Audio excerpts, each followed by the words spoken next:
So that's National Improved Medicare for All. And there is legislation now in Congress that's somewhat similar to the John Conyers HR 676, but differ in important ways. And one is in the House, we have legislation from Pramila Jayapal. She's a congresswoman from Seattle, Washington. And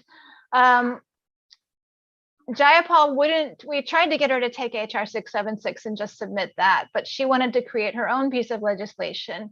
And in terms of, coverage and things like that, it's pretty good.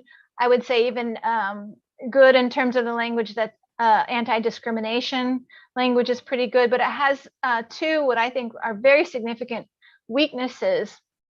One is that it would not buy out the for-profit health facilities in the country, and it would allow them to continue to operate in the system. And the big problem with that is that the way that this legislation would control those would be to, again, you get this operating budget, and this is what you have to work with.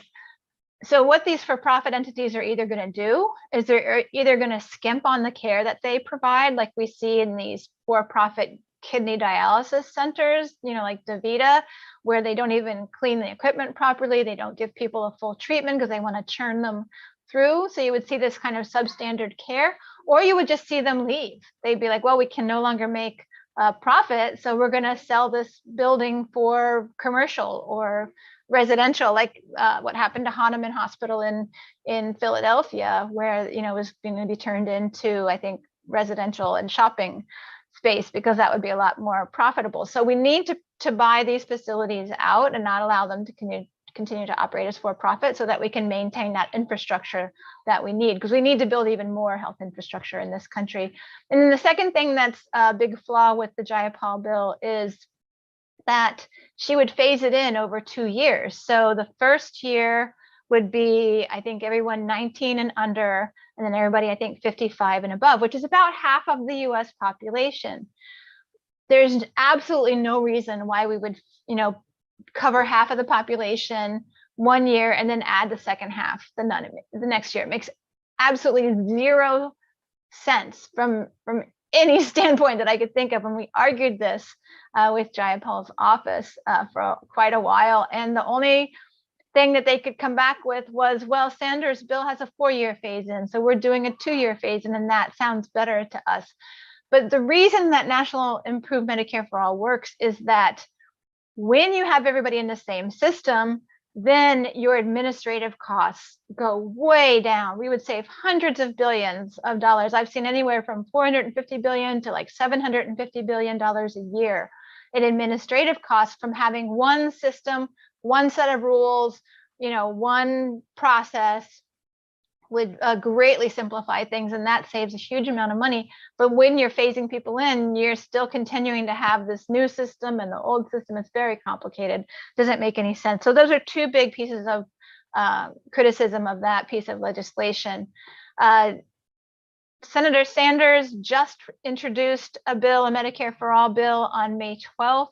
That was after a lot of pushing against him to do it. I could not find the text of that legislation, but if it's the same bill that he introduced after his presidential run, it also has pretty significant flaws. And one big piece is it also allows the private health entities to operate. It doesn't give a global budget, so there's no way to actually kind of regulate those industries. And it has this very complicated 4-year phase in. It was basically what Sanders did, because we tried to meet, well, we did end up meeting with his health staffer, and she actually didn't have a health policy background. So that was a big impediment. And she didn't like the fact that we weren't Democrats when we were talking to her. And we kept kind of pushing on Sanders. And in the end, what he basically did was he farmed out the legislation to other senators who wrote in their pieces of the bill in order to be able to be a co-sponsor, be willing to be a co-sponsor of the legislation. And Sanders wanted to have a good number of co-sponsors when he rolled it out.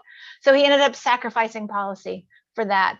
And the bill is a real kind of a hodgepodge. And I think it's designed to fail quite literally, quite realistically, is that when you create this very complicated rollout, it's not going to work. And so people are going to basically say, this doesn't work, it's not good, I don't like it. And by the end of the 4-year period, I think there's going to be very little public support for that piece of legislation. So that's kind of what we have, the situation in Congress right now. And of course, despite the pandemic, there's really been no movement on the pieces of legislation. In fact, President Biden campaigned openly against improved Medicare for all and said even if Congress passed a bill and brought it to his desk, he wouldn't sign it. So that's kind of that environment in Congress. But should we even be advocating for national improved Medicare for all anymore, given the corporatization of our healthcare and the dominance of the corporations over our Congress?